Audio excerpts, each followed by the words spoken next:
Salut la famille, c'est Monsieur Corp dans la maison. Alors aujourd'hui nous allons développer sur un thème assez dérangeant, le thème qui dérange un peu les artistes. En fait, suis-je prêt à avoir un producteur? Parce qu'il faut savoir en tant qu'artiste, le producteur aussi, il y a une certaine démarche pour attirer un producteur. Parce que je rencontre pas mal d'artistes, ils disent ah mais moi j'ai le talent mais j'ai pas de producteur. Mais il y a un tel qui n'a pas de talent, il a un producteur.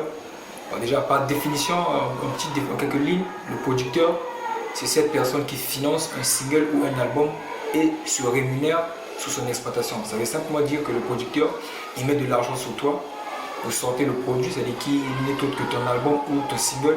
Et lui, derrière cette exploitation, il va gagner. Il peut gagner soit en digital, en streaming, soit en concert aussi. Il faut aussi savoir qu'il y a une certaine démarche pour attirer les producteurs parce que actuellement, le producteur, c'est plus comme avant. C'est-à-dire que c'est des gens il doit savoir cet artiste par exemple, cet artiste par exemple est assez déjà suivi. Aujourd'hui, c'est ça. Aujourd'hui, tu peux avoir le talent, mais quand tu n'es pas suivi, le producteur il se dit que mais je vais investir sur lui, il n'a pas de fanbase, il n'a pas ceci, il n'a même pas des sons sur par exemple YouTube, donc personne ne le connaît. Et il faut aussi prendre le producteur comme le boutiquier de ton quartier, c'est-à-dire comme les mamans qui vont au marché, c'est-à-dire qu'eux ils achètent le produit, c'est-à-dire qu'ils investissent, le boutiquier il investit de l'argent pour acheter soit des tomates, des sacs de riz, et lui il aura le bénéfice en vendant ces produits-là. C'est exactement de la même façon qu'il faut prendre le producteur.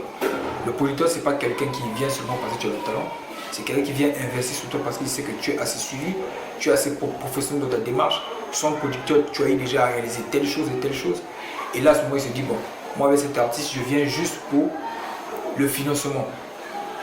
Maintenant, avant de se poser cette question, suis-je prêt à avoir un producteur? Déjà toi en tant qu'artiste, tu dois chercher à monter une équipe parce que l'équipe est là que pour toi. Dans ton équipe, tu peux par exemple avoir un manager, déjà c'est le point le plus important, un manager. Tu dois avoir par exemple soit un beatmaker, c'est-à-dire quelqu'un qui travaille déjà avec toi.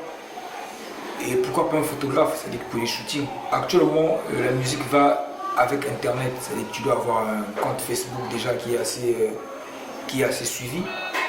Tu dois avoir un compte YouTube, c'est-à-dire que tes sons doivent se trouver dans un site de téléchargement, légal bien sûr. Parce qu'aujourd'hui, quand tu vas voir un producteur, tu vas dire mais j'ai besoin d'un producteur, il va d'abord chercher à savoir ce que tu as eu à réaliser. Mais quelqu'un peut te produire de l'extérieur, le producteur peut être en Europe, toi tu es en Afrique. Et il peut te produire à distance. À ce moment-là, il faut qu'il écoute ce que tu as déjà fait. Tu ne vas pas l'envoyer des sons sur WhatsApp, par exemple. Il faut que tu les envoies soit par mail, mais sinon, il va chercher à savoir ce que tu as déjà fait. Donc voilà, il y a une certaine démarche. La première démarche, comme je viens de le dire, avoir déjà un manager. Mais pour un début, par exemple, tu es nouveau, ne cherche pas à avoir un très grand manager. Parce que le manager, c'est d'abord quelqu'un qui croit en toi. C'est-à-dire que vous allez vous créer des liens, c'est-à-dire que le manager croit en toi, le manager dit bon, mais moi je crois à cet artiste-là, on va se battre, on va faire ceci, cela, pour attirer les projecteurs vers nous. Il y a une certaine démarche. Tu vas remarquer, il y a pas mal de joueurs, leur manager c'est leurs parents, parce que à la base, le parent il croit d'abord à son fils. Je vais vous expliquer une petite histoire. Il y a quelques semaines, j'ai reçu un message d'un artiste de la place. Il m'a écrit Monsieur Corp, je suis à la recherche d'un producteur. J'ai dit tiens, mais il n'y a pas de souci, essaie de m'envoyer un peu ce que tu as eu à réaliser. Et le gars il me dit carrément non mais je n'ai pas de son ni sur YouTube, je n'ai pas de compte Facebook professionnel. Le son se trouve, c'est un ami à moi dans sa clé USB. Mais moi ça me fait mal à la tête. Je dis mais toi tu cherches un producteur, mais la première des choses qu'on va te demander c'est ton travail, ce que tu as eu à réaliser. Oh non, je peux prendre la clé. Déjà cette démarche, ça prouve que l'artiste n'est pas professionnel, c'est-à-dire que lui il n'est pas prêt pour avoir un producteur. Parce que quelqu'un qui est prêt, parce que pour toi, lui, il ne vient que pour investir.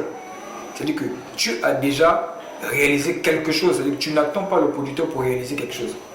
Mais si tu attends un producteur par exemple, pour réaliser un clip, en toi en studio pour enregistrer un single, mais tu n'as encore rien compris. Parce que le réalisateur, le producteur, excusez-moi, c'est quelqu'un qui va vouloir d'abord écouter ce que tu as eu à réaliser. C'est-à-dire qu'en termes de single, par exemple, même si tu n'as pas d'album, c'est pas grave. Tu as déjà eu à faire par exemple une vidéo. Mais si toi seul tu n'as rien fait, tu as fait zéro, c'est-à-dire que tu n'as que des sons dans ta tête, le producteur franchement il ne va pas croire en toi. il ne va pas te dire, bon, vas-y, je t'appelle, après tu essaies de rapper ou de chanter et je vois si tu as une belle voix, je te produis. Non, non, non. Le producteur, il se dit que bon, l'artiste là, il est déjà suivi, c'est-à-dire que même s'il n'est pas vraiment suivi, mais au moins, il a déjà réalisé quelque chose. Et ce qu'il a réalisé, c'est professionnel en termes de mixage, par exemple, des clips professionnels. Et à ce moment-là, il sera motivé d'investir sur l'artiste. Investir parce que l'artiste, vous allez vendre la musique, vous aurez des contrats de concert, chacun aura son pourcentage. Et lui, à ce moment, il pourra retirer son argent. L'artiste aussi, tu auras ton argent. Mais si déjà tu n'as pas une démarche professionnelle, c'est-à-dire que tu n'as pas de compte Facebook professionnel, de page, excuse-moi, tu n'as pas tes sons sur par exemple YouTube ou dans d'autres plateformes légales, quand vu que tu n'as rien du tout, rien, mais mon frère, ça c'est pas professionnel. Donc ce qu'il faut faire, chercher déjà à avoir une équipe. Pour un début, ne cherchez pas à avoir un très grand manager, parce que le manager, c'est quelqu'un, il peut être même à côté de toi, il peut être ton frère, s'il croit en toi, vous pouvez vous arranger. Au fur et à mesure où vous avancez à un certain niveau, vous allez comprendre qu'il nous faut par exemple telle personne pour élargir l'équipe. Merci de m'avoir suivi, c'était Bénicorp, Facebook, Monsieur Corp, influenceur dans la maison.